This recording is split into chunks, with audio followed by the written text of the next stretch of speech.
Good afternoon. Thank you for joining us. I'm Dr. Sarah Abosh Jacobson, the Barbara Rabin Chief Education Officer here at the museum. And this will be our final installment of this year's spring speaker series for our survivor speakers. I'm assuming that there are a lot of Irish in the audience because I'm seeing an awful lot of green here. Growing up in the Northeast, I'm used to this. Today, you will hear from Ralph Hockley, who will be sharing his experiences as a child in Germany and France, his journey to the U.S. as a refugee during the Holocaust, and I think possibly a little bit beyond that.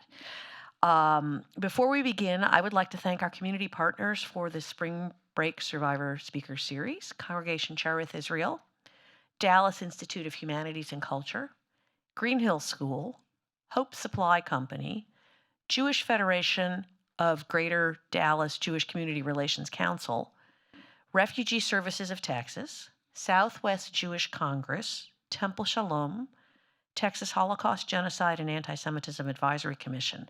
And we are very grateful for your support of the museum and our programs. I would also like to extend a special welcome to our board members, and volunteers in the audience. We couldn't fulfill our mission without you. If you are interested in becoming a museum member or volunteer, please visit our website at www.dhhrm.org. In just a moment, Ralph will be sharing his story with you. Then we will have time for questions and answers. If you're joining us in person today, meaning if you're here in the theater with us, you can use the card provided to you at check-in to write out your questions. Our staff will come around at the end of Ralph's talk to collect your cards. If you're joining us virtually, please use the Q&A function that's at the bottom of your screen and type out and submit your questions, and we will put those into the rotation as well. One final kind of housekeeping announcement is that I would like to ask all of you to either turn off or silence your cell phones. And this means the adults, because the children know how to do this and they're pretty used to it. So please do silence them. And it is now my pleasure to turn things over to Mr. Ralph Hockley. Thank you, Sarah. I'd like to thank the Dr. Sarah Abosh and the volunteers of the museum for putting the pieces of this together to the last detail. All I have to do is sit on this chair, and everything else has been prepared. I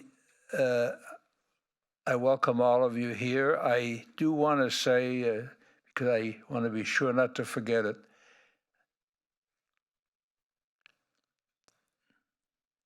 I want to thank my wife, Carolyn. She's sitting there. She's the lady in the blue dress sitting right straight in for me. Without her work day and night at preparing manuscripts or my book or printing pictures in color and be sure that the color comes out, without her, I would not be sitting here. I would not be able to talk to you. So I wanted to say this up front because it comes from my heart. In my remarks, I will concentrate on Hitler's rise to power in Germany, World War II, with a few brief remarks about the Korean War. During question and answer, I'll take questions on anything. You might ask yourself, why the Korean War? Well, it's probably the place where I got the closest to getting killed, and it's very close to my heart. And so I can't help, when I have an audience, to say a few words about it, even though you're here for other things.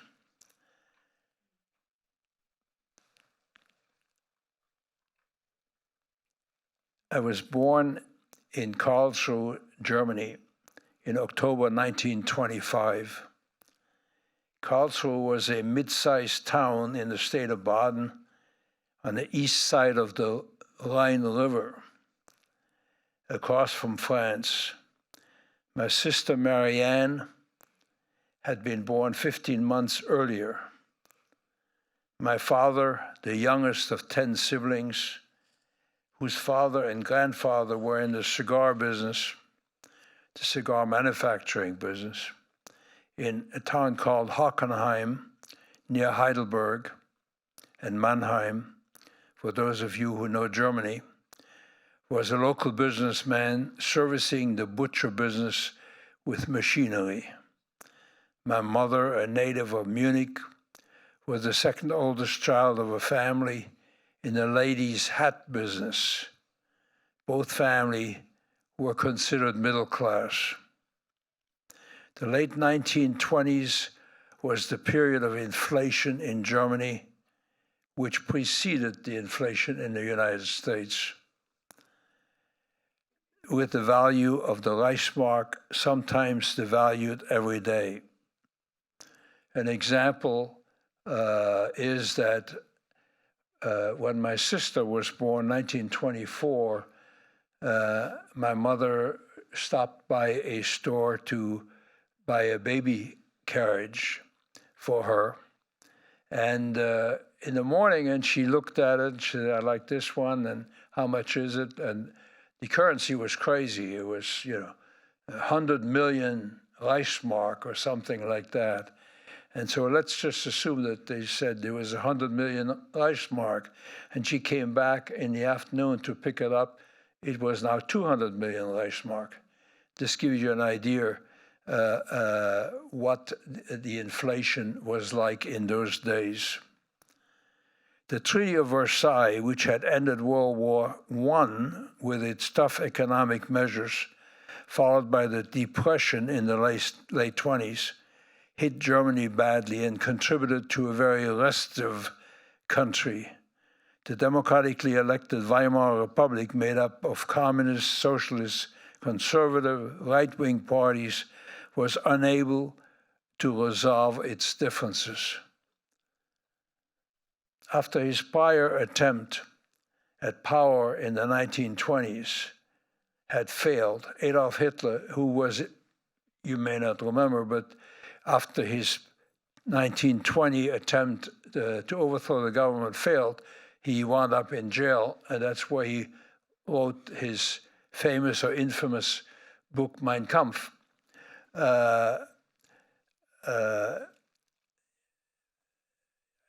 Adolf Hitler now was eager to take over the German government as head of the NSDAP, which was the name of his right-wing party, National Socialist German Labor Party. As the Nazi Party, as he was known, though he was appointed chancellor in January 1933, even in a March 1933 election, the Nazi Party did not receive a majority. They only had 43% of the vote. Upon President Hindenburg's death in August 1934, Hitler became head of state. He had used the Reichstag's fire in February 1933, probably set by his goons, to take the first drastic steps. These included, from the beginning, the arrest of Jews, trade unionists, Freemasons, and anyone else he didn't like. His brown shirts, goons in brown shirts wearing a swastika armband that you may have seen in some pictures.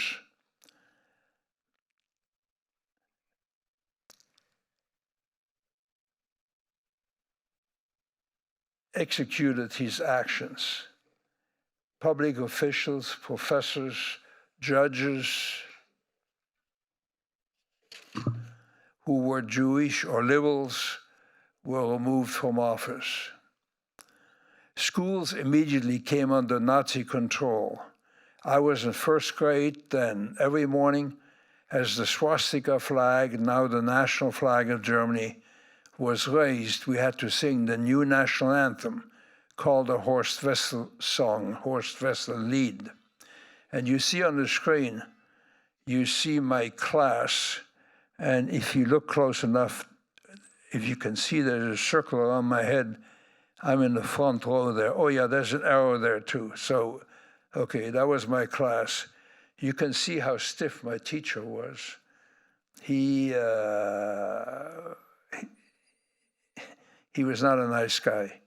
I had the misfortune of having a teacher in both first and second grade who was a leader in the new Nazi party. He never failed to pick on Jewish kids, of which there were 4 in my class. Arrests of Hitler's assumed enemies took place as early as 1933. I want to mention that because there's the impression nowadays, because it's been so long ago, that it was not until 1938 when Hitler's goons smashed all the windows in the synagogues in Germany that it started. It's not true. It started right away in 1933. I remember as a kid seeing trucks of Jewish people dragged through the streets of my town and people standing around there and spitting at them as they were hauled off to concentration camps. Some of these concentration camps you've never heard of before. I couldn't even tell you what they are. They were small camps where they just parked people whom they wanted to get out of the way. My father, a veteran of World War I, who had been decorated with the Iron Cross, was very German, as were many Jews who felt happy that Jews had, in the late 1800s, attained some kind of equality. He was deeply offended by the new measures and the consequences to his butcher supply business.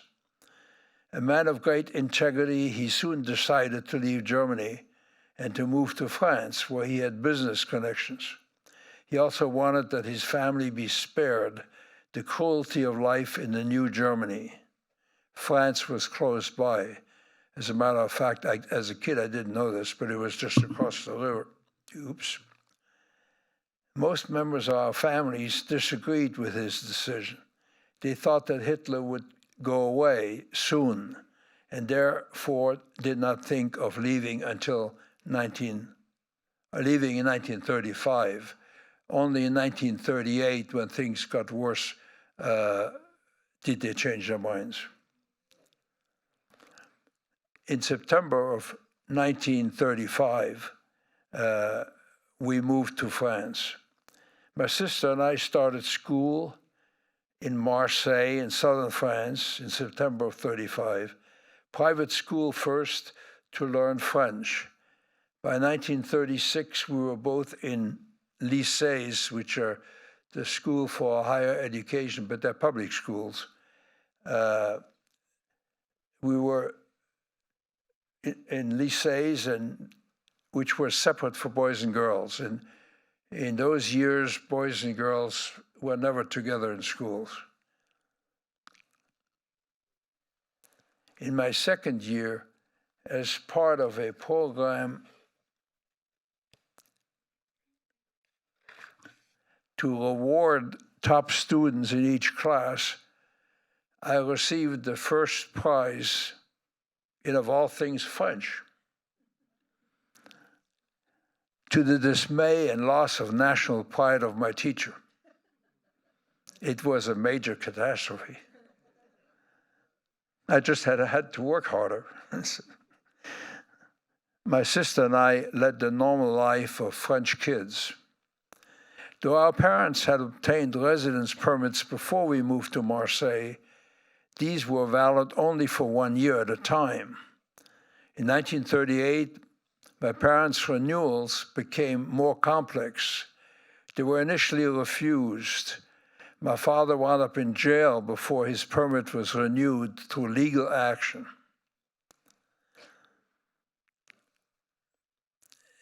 In 1938, as you see on the picture on the left, Kristallnacht took place. And that's when the real violent action became very much increased.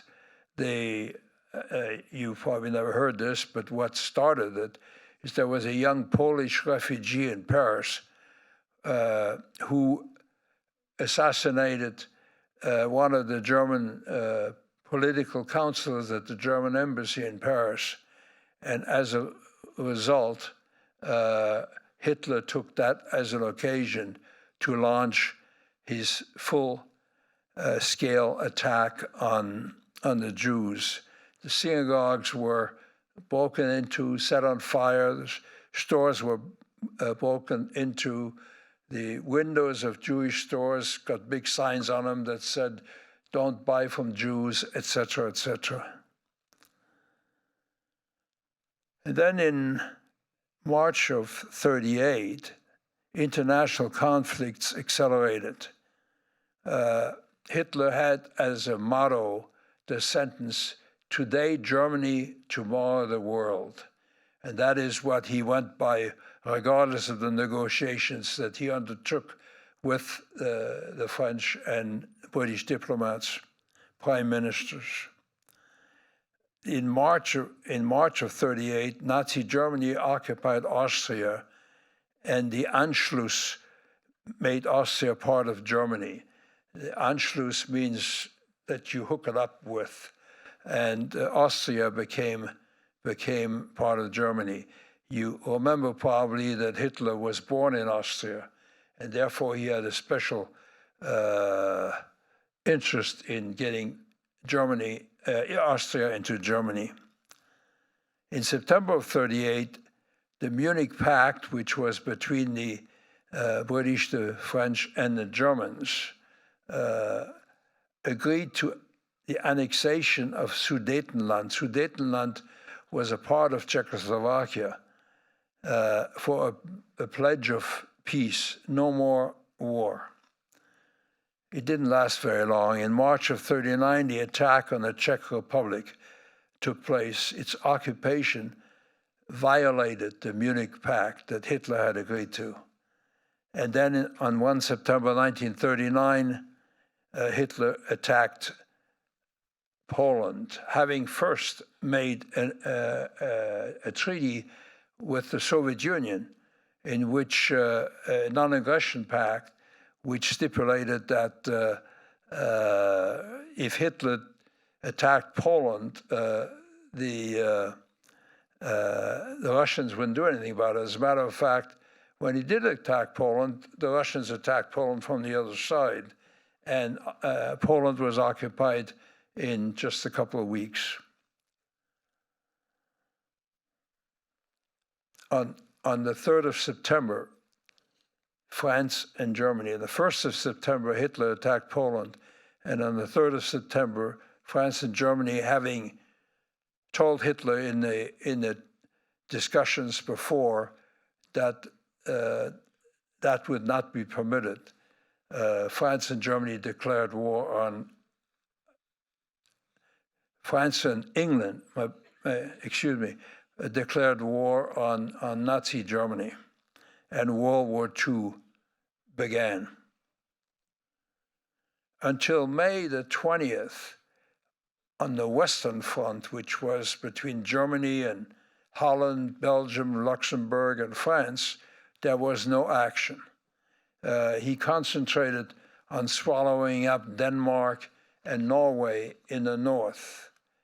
But on the 20th of May, 1940, Nazi tank divisions attacked Holland, Belgium, and Luxembourg, bypassing the Maginot Line between Germany and France. If you look at the map on your left, you see the arrows will show you where Hitler's tanks, Panzers in German, attacked France, but going through Holland and Belgium. And the story was that this Maginot Line that I mentioned was a fortified line between Germany and France, which the French thought could not be penetrated. It was heavily fortified. But if you look at the left, where Belgium is, there was no Maginot Line from the Belgian border to the sea, because the King of Belgium thought that there shouldn't be a fortified line between Belgium and France. As a result, Hitler, with his tanks, attacked Holland and Belgium and came into France in the piece on the left, which is dark there on the map. Hitler made one major mistake for the sake of the West.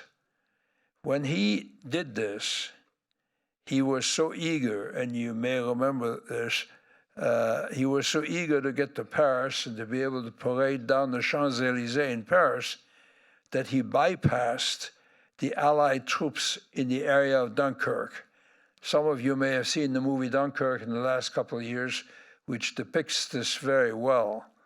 By bypassing Dunkirk, which was on the coast across from England, 300,000 British and other Allied troops were able to escape on anything from a rowboat to an aircraft, no, not aircraft carrier, but to a cruiser. There was a British cruiser involved. And if they had not been able to escape, it is possible that the World War II would have turned differently. But these 300,000 soldiers who escaped were the backbone of what became the war against Germany. Paris fell in no time at all on June the 14th.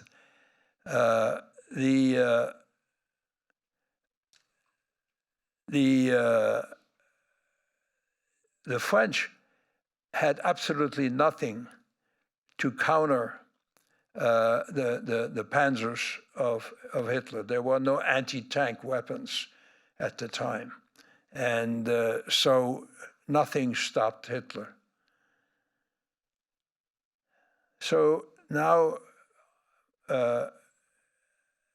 to my personal life at the time. My dad, when the war started in 1939, my dad had been held in a camp called Les Milles, L-E-S-M-I-L-L-E-S, near Marseille, from September to December 1939 as an enemy alien. Anybody who was German, the French couldn't figure out what they were, who they were. And so they put him in this camp. He got out of there in December because his French friends vouched for him, explained to the authorities that he was not a danger to France. But when the Germans attacked again on May 20th, 1940, he was again, he and other people of his kind were again sent to this camp. Interestingly is they only took the men. My mother, my sister, and I, nobody paid any attention to, which did not happen in later years in Germany and France, France and Hungary and Czechoslovakia and all the rest of the countries that Hitler occupied. As the panzers drove south in June against the French army, which, as I mentioned, had no modern armaments, most of the internees at this camp were evacuated towards the west. And if you look at France, it doesn't show Marseille. Marseille is approximately where the T is of Mediterranean, on the Mediterranean Sea.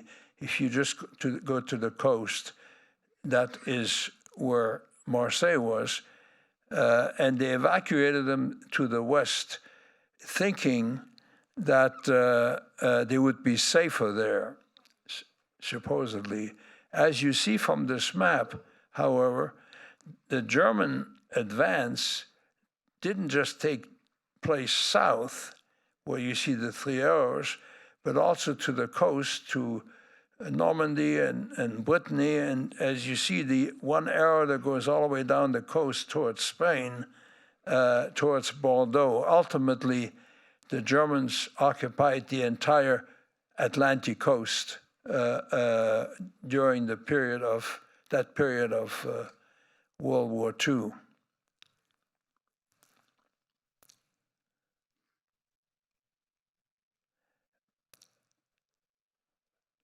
Again, as the panzers drove south against the French army, most of the internees were evacuated towards the west to keep them out of Germans' hands. The freight train they were on became known in history as a phantom train. There's been a movie made about the phantom train. The women and children, which included my mother, my sister, and I, were evacuated around June the 18th by passenger train from Marseille. We wound up in the city of Lourdes, that some of you may be familiar with. It's the most revered Catholic shrine in France. And so once we got to Lourdes, the train stopped, and we were parked there and trying to wait to see what would happen next. As it turned out, there was a freight train parked on the next tracks over, and we were there for quite a while when a woman on our train spotted her husband on the freight train, and pandemonium broke loose. My father was also on that train, and we met him in Lourdes around June the 20th, 1940. On the 22nd of June, France signed the armistice with Germany. France was divided into two, occupied zone and the so-called free zone. As you see on the map on the right, the occupied zone is in dark.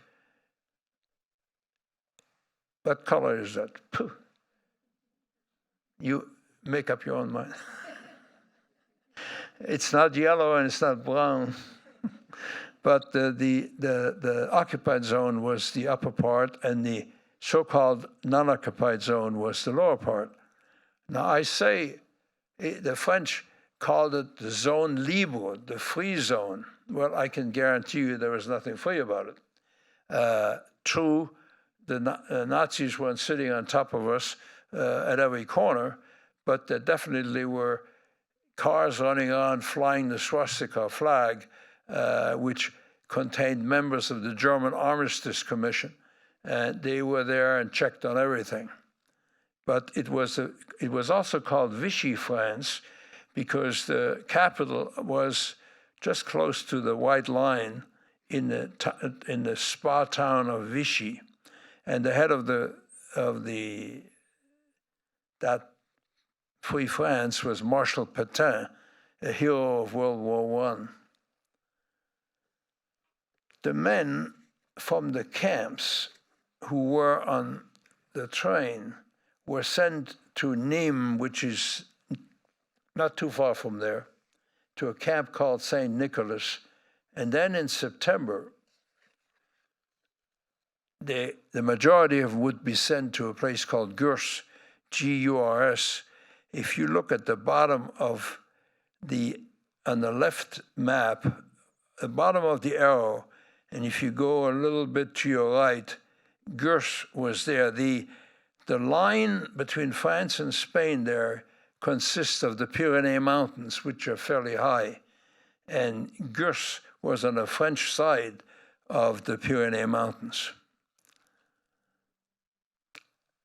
When the men were sent to these camps, the train that we were on went back to Marseille, and we went back home as if nothing had happened. When classes at my lycée began again in September, the director told my mother and me that I could not come back to school. He feared that the other boys would attack me because I was German and France had lost the war to Germany. My sister had no such problem. My expulsion from lycée and there's a big message here. My expulsion from school was an act of fate. I was 14 years old, and if I had not been kicked out of school, we might not have survived. And I'll explain that a little bit later. My mother, thinking that a 14-year-old could get in trouble, not that she knew me very well, I would never have gotten in trouble, as mother took me with her on her visits to relief agencies to find how to get Dad out of Gurs, at the American Quakers office, the American Friends Service Committee, she noted that the receptionist only spoke French, not German or English. My mother's great social conscience caused her to offer my services as an interpreter because I already spoke German and French and a passable English. The offer was accepted. From then on to May 1941, I worked at the American Quaker office as a volunteer, doing all kinds of activities: interpreter, assistant to the president's wife at children's camps, and liaison to the American Consulate to research documents for refugees in camps. At age 15, and if there's any State Department officials here, you won't believe what I'm going to say, but at age 15, I had total access to the visa section of the only US consulate left in France without any supervision.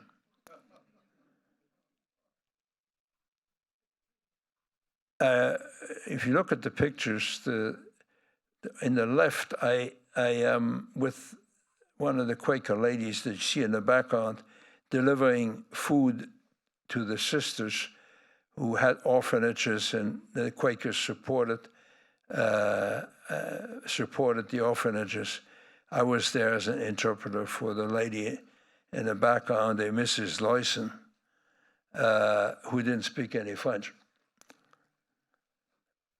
The other picture is the part of the staff of the Quakers. You can see they're a very severe group of people. But they treated me like a mascot. You can see me sitting next to the president's wife. And the armband that you can't see, well, you can see it, the gentleman behind me, was the insignia of the American Friends Service Committee, which I wore everywhere. Dr. Burns Chalmers, who coordinated relations between camp internees and the U.S. consulate at the Quakers, was my supervisor. He was a wonderful human being, a minister in former life. He would receive requests from camp internees for information about the status of their visas to the United States. We would enter their questions on a questionnaire we had prepared, and I would go to the consulate, to which I had easy access, to research the files in the visa section. Other human beings who were trying to get into the American consulate stood in line for days to get past the door. Little me walked in the door as if I owned the place. Not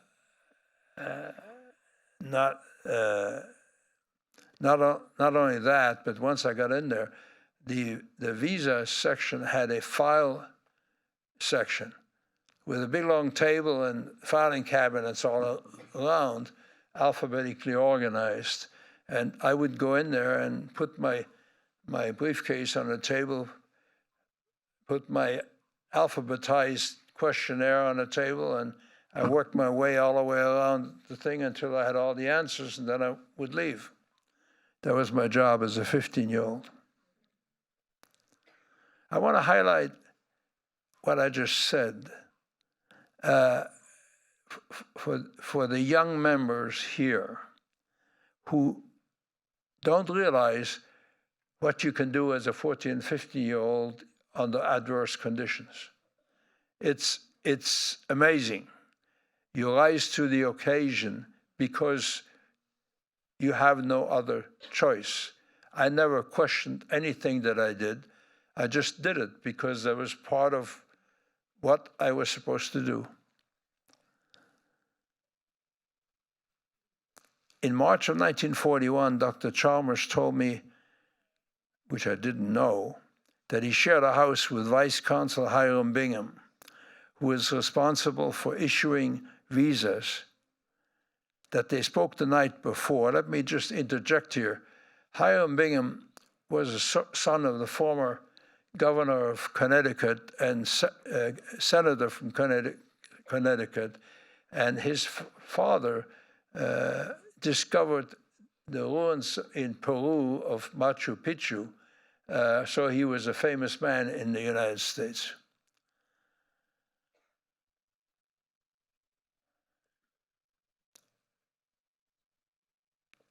They spoke the night before about my family, that Mr. Bingham asked that I drop by to see him the next time I was at the consulate, which I did the next day, as you can imagine. Mr. Bingham told me that the consulate was ready to issue visas to my family, but visas were only good for 90 days. He gave me a letter, though, to send to my dad at the Gurs camp to present to the authorities, and told me that there was a 50-50 chance that the French authorities, seeing that he was going to get a visa and leave France, would let him go. And they did. He was released. So now we had to figure out how to get out of France. The visas were only good for 90 days. I think I mentioned that. We had to liquidate our apartment, obtain ship's passage out of France to Martinique in the French West Indies, French exit visas and transit visas for Martinique. With the help of the Quakers and wonderful French people whom we knew, we achieved all that. There is no doubt that we owed our lives to Vice Consul Bingham, who acted entirely against the instructions of the State Department, who didn't want any refugees to come to the United States.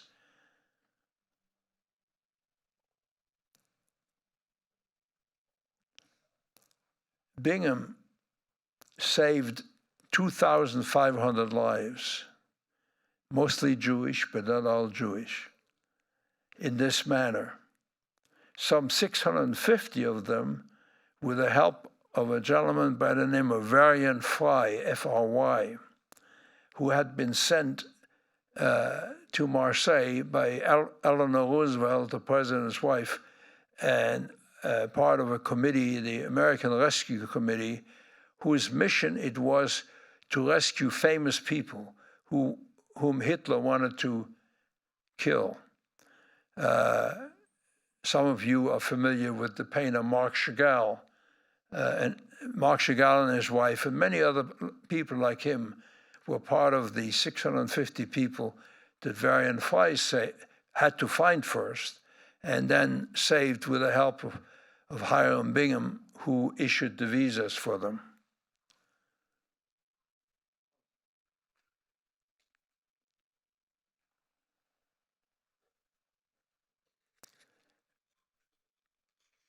Hiram Bingham and Varian Fry were heroes. Hiram Bingham was kicked out of France in June of 1941, which was a month after we left, and he ultimately was kicked out of the State Department for his actions in France. We left France on the 6th of May. This is a detail, you'll understand what I'm telling you. On the 6th of May, 41, for Martinique in the French West Indies. Our ship was the SS Winnipeg, which was captured in late May and taken to Trinidad in the British West Indies. The ship that my father had wanted to take, the SS Wyoming, which left 4 days after the Winnipeg, was turned around when we were captured, and its passengers spent the rest of the war in Africa. We ultimately arrived in New York on 30 June 1941. I lived in Cincinnati, Ohio until October 42, graduated high school, then went to New York City, where I went to City College. had a full-time job, helped start the Free French Youth, and played soccer on weekends. The fact that I helped start the Free French Youth shows you how much I felt like I was a French kid, not a German kid. I felt absolutely and totally French. I joined the Army in December 1943. I served until May 46. At left, you see my father, my mother, my sister, and I. I have the feeling, though nobody ever said it, that this picture was taken because my father, who had been in combat, about which he never talked, of which I knew nothing, thought he had to have this picture in case I got killed in the war.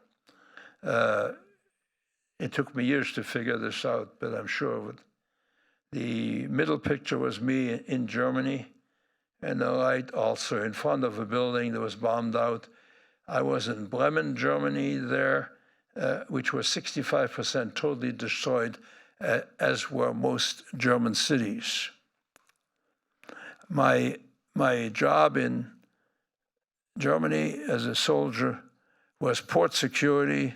I became a special agent of the Counterintelligence Corps, engaging in finding Nazi war criminals, and I left the service as a sergeant. I stayed in the Army Reserve, probably the only person that day. Everybody wanted to go home because I thought that having the background that I had, that it was impossible there would be no other wars in the future, and I was damned if I was ever going to be a private again. I went to Syracuse University and graduated June of '49 with a degree in Soviet area studies. I was commissioned as second lieutenant in military intelligence in 1948.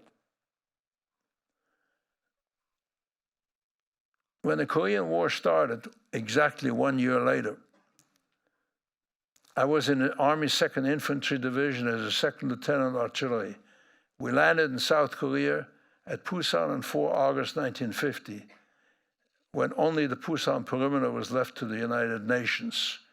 It was a United Nations war. It was the first action by the military action by the United Nations ever. And the only reason I want to show you this is because you'll never see it anywhere else. This map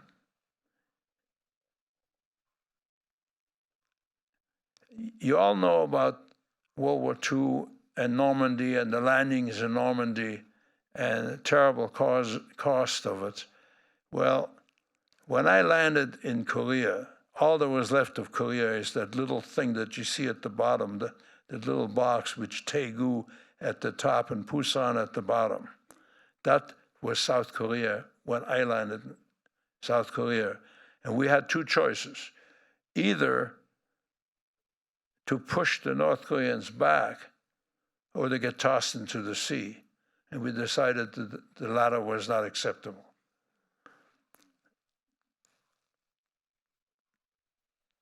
We broke out of the Pusan perimeter, and that won't be much longer, when General MacArthur staged the landing at Incheon, which is not marked on the map, but it's on the left near the 38th parallel. And on the 15th in an amphibious landing on the 15th of September. And by doing that, he cut off all of the North Koreans that were south of that line, and they had to go back into North Korea. We headed north to the Yalu River in China.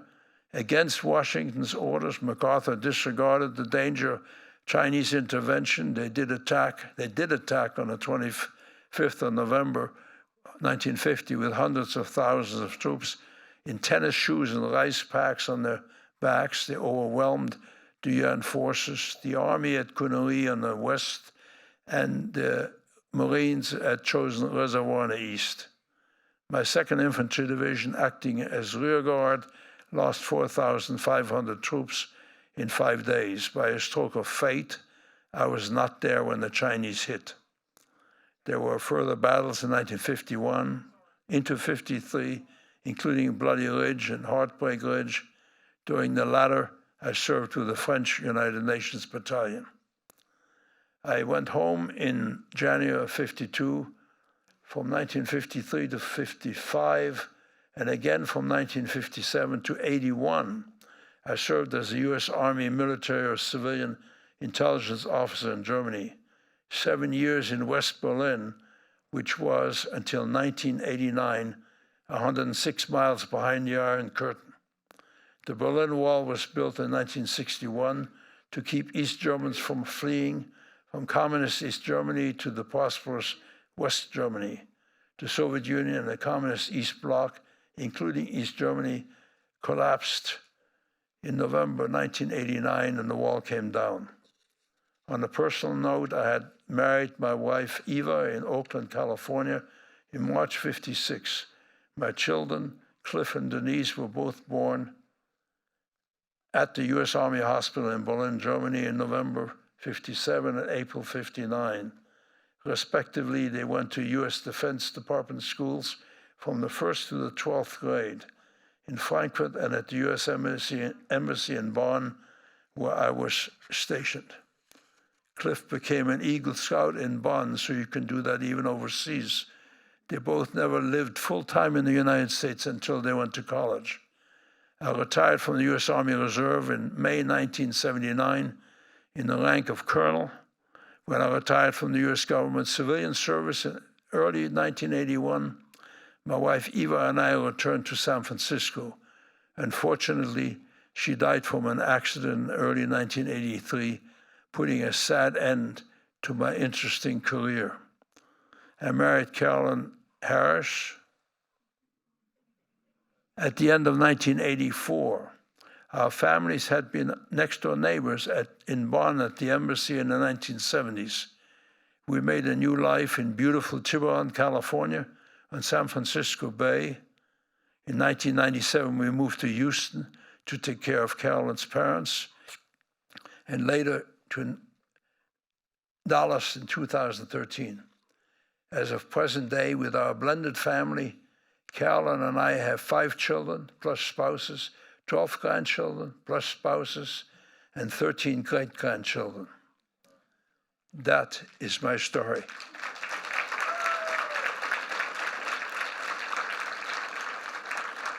My message is, we must always be ready to fight for freedom, because if you don't have freedom, it's not worth living.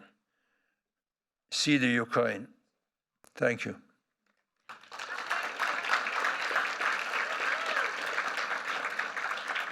Thank you, Ralph. So we have some questions from the audience. The first question is, was it difficult for your mother to keep the family fed and together while your father was in the 2 separate camps in France? The person who asked this question is very intelligent. It is a question that my sister and I ask ourselves for years. How she did it, because there was no income. She was knitting socks for the French army, and she did all kinds of stuff. And we had a landlord who didn't get mad if we didn't pay the rent a month. But how she did it, we don't know.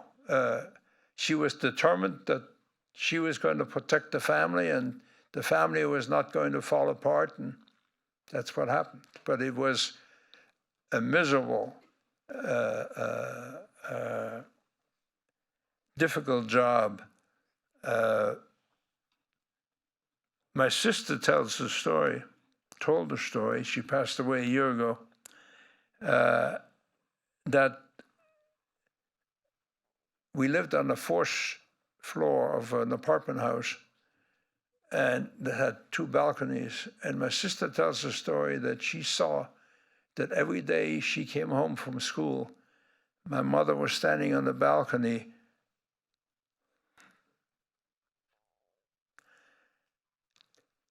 so that my sister and I would see that she was still alive and had not been arrested. So you can imagine what the Prussia was. Yeah, thank you. How did it feel to be in Europe on VE Day? That's another smart question. Smart audience. You won't believe this, but on VE Day, I was in Paris, and there was no transportation. Whatever you did, you had to walk. And I had an old school friend of mine whose picture was shown earlier. Jean was still in school in Paris. And so he and I on VE Day, we teamed up, and he was obviously proud to have a GI with him. There was no other French kid in town that had a GI with him. And so we went around, and we, at midnight, we went to the Arch of Triumph on the Champs-Élysées, and I circulated on the Champs-Élysées during the day, and I remember there was an Air Force lieutenant colonel and I somehow got together, surrounded by about 10 young girls, and the only way we could get out of there is if we kissed them all. How do you like that for military duty? It felt unbelievable. At midnight, at the home of, not at midnight, at 10 o'clock, at the home of two friends of my friend Jean, we heard the speech that Harry Truman made to announce the end of the war. And until then, Jean had asked me not to admit that I spoke French. And so all the other boys were trying to interrogate me with whatever English they knew. And at 10 o'clock, I broke down and I said, well, you know, I speak French as well as you do. And I translated Harry Truman's speech for them. I'll add to that, sir, that on VJ Day, at the beginning of September, I was in London, which is, I don't think there's anybody who was in Paris on VE Day and in London on VJ Day. And if anybody ever tells you that British always have a stiff upper lip, I can guarantee you on VJ Day, they didn't. Everybody was dancing, and just this war was finally over, no more bombs falling on London, etc., etc. Nice. What is your fondest childhood memory? Oh, gosh.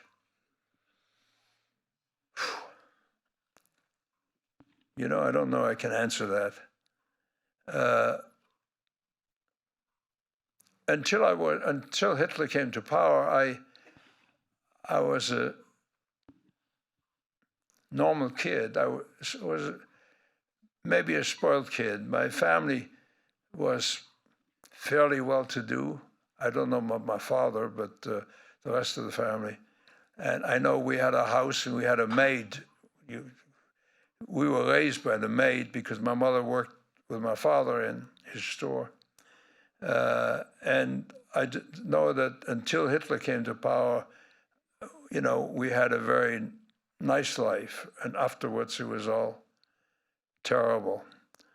I have many childhood memories, but perhaps the childhood memory that I just mentioned is perhaps the one that framed me the most during my life. Okay.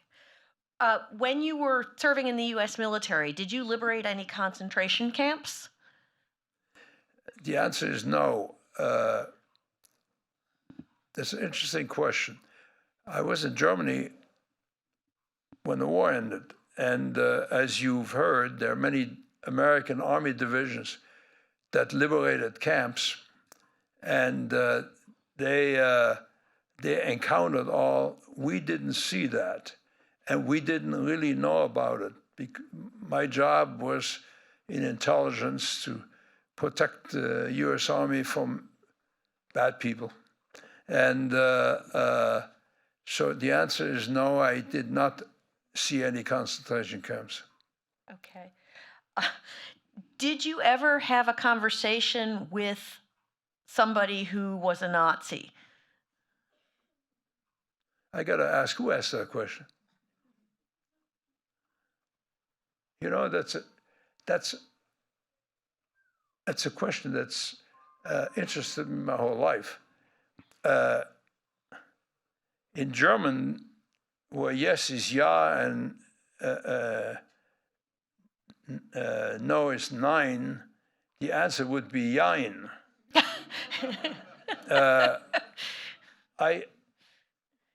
Of all the people I interrogated, nobody was ever a Nazi.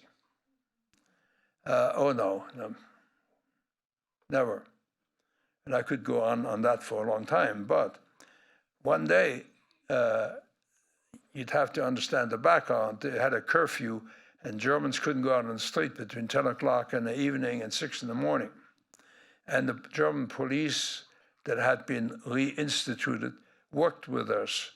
And so when we needed to take some action, we'd have German police go arrest the people we wanted to arrest. And so one afternoon, I got a message saying, oh, there's this guy, somebody denounced him. This guy was at such and such a location, and he was a high-level Nazi officer. Okay, so I had my German police guys go out at 6 o'clock. I was there too, at 6 o'clock or at 5:45 in the morning. No, that's not accurate. After midnight, we went out to arrest him, and the people at the location said, oh, he isn't here, he's staying with his girlfriend, and gave us the address. And so I decided I didn't want to have any part of this. And I told the police at 5:45, you go and arrest him, bring him to my office. So he was brought to my office, and so I had reviewed the situation. Somebody told me he had been in our jail, which was next door, and we had released him. So I said, I better be prepared for this one. And so when he finally came in, the first question I asked him is, how long were you a Nazi? I knew he was, remember, a ranking Nazi official. I said, until when were you a Nazi official? And his answer was, you won't believe it. His answer was, oh, I'm still a Nazi. And I sat there and I said to myself, you know, what do I do now, you know? What do I do with him? Well, I knew I had to throw him back in jail because that was the law then. But I decided that I needed to find out what made this guy tick. So I understood, you know, what the mentality was. And so I'll spare you the story, but he explained exactly why he thought what Hitler had done was good and what Hitler had done was bad. But he said the German people need a strong leader to make them do what needs to be done in the country. That was his basic theme. Okay. A final question. What is the most important thing you've learned about humanity in your life?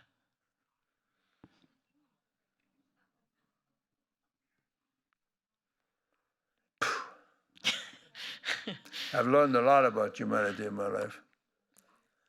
I've learned that they're good people, that they're bad people. That it's hard to find the good people, but in a time of need, they'll be there. You just have to find them. In Marseille, I didn't tell you this, but when we needed an exit visa from France and a transit visa for French West Indies, I told you I lived on the top floor of a 4-story apartment house. My mother and I remembered, now mind you, we lived there for 7 years, and there was no elevator, so you had to walk up 5 flights of stairs to get up to the top.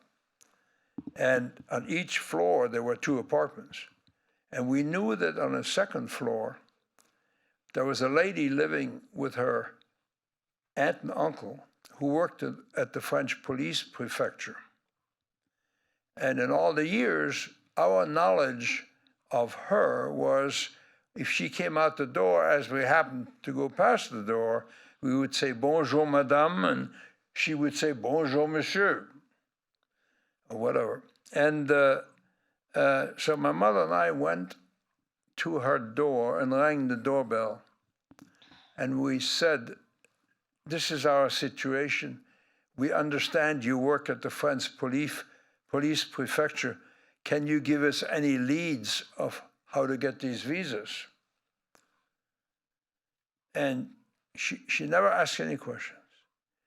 She said, I will get you the applications form. Come and see me tomorrow. The next day, we went down, rang the doorbell. She gave us the form, said, when you fill them out, when you're finished, just bring them to me, and I will take them. And she took them to the French police prefecture. And when they were all finished, the visas were issued, she said, well, you have to pick them up yourself. You have to pay, always in France, on every legal paper, there's a stamp you have to pay for. And so you'll have to get them yourself. So, you know, little old me, 15 years old, was the messenger who went to the French police prefecture. What were they going to do to me? I picked up the papers, paid whatever needed to pay, and we had all of our papers to get out of France. And I tell the story because there are always people like that. There are always people who are the opposite. But you just have to try to avoid them. Humanity, you can see today the troubles to humanity. I mean, Putin invading Ukraine is total insanity. It's a picture, it's a story written after what Hitler did to Europe. No difference. If he'd been nice to Ukraine, they probably would have worked with him. But no, he had to be in charge of them. He had to take away their freedom. And the Ukrainians have had about 10 years of freedom, and they're willing to die for it. And so, you know, I probably said enough on as an Thank you, answer to Ralph. I want to thank everybody for joining us today, and I want to let you know that Ralph will stay on the stage for a few more minutes, so if anybody is interested in meeting him or getting a photograph with him, please form a line on the rank, and have a great rest of your week and a wonderful weekend. Thank you so much.